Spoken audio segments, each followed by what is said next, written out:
દુકાને જા 5 રૂપિયાના ગાંઠિયા લાય અને ગાંઠિયાનું શાક કરી નાખ. મેં પેલા જ કીધું તું લગન કર્યા ની પેલા મારી શરત હતી 8 દી ને 8 દી મારે બહાર ખાવા જોહે, પિક્ચર જોવા જાહે. તમે હા પાડી. આવી ત્યારે કેવી રાણી જેવી હતી, કામવાળી બનાવી દીધી, કેટલી પતલી થઈ ગઈ.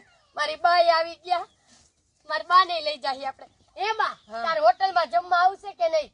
હા હાલો ને આવું. અલ્યા પણ આ જો હોય ને તારા બા હાડેસ હોય, ઓલો હનીમૂન કરવા જા ના વાવા ચાયા, ઓલા પણ રિસોર્ટે જા ના વાવા ચાયા. હું પણ કાઈક કે એમાં હું કહેવાનું હોય? મારા બા એકલા બિચારા હું નડે, ખાઈ ખાઈને કેટલું ખાય, હવે 2 રોટલી ખાય. હું મારા વાહરા થઈ જાત.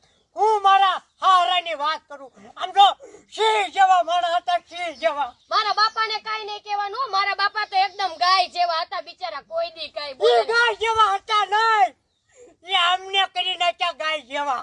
કાઈ નથી કર્યું. મારા બા ને મારા બાપા વિશે કાઈ બોલતા ને, બાકી અત્યાર છૂટા છેડા થઈ એ જાય. ગગી મારે નથી આવું ખાવા. હા બસ નથી જ લઈ મારે જવાના. નથી ખાવું. આવો રોટલો ખાઈને મારે શું કરવું? આવી બળતરા તમારી મારે નથી હા આ જોવું. તો બોયલા રાખે, આનું નો સાંભળવાનું હોય. તારે મારી સામે જોવાનું હોય. હું એકવાર કહું ને હોટલમાં જમવા આવવાનું એટલે તારે આવવાનું જ. અને તમને હું કહું છું, શું છે? તમે બે આ પડખે આ આપણે કેટલો કિલોમીટર 2 કિલોમીટર આગળ રેવી છે.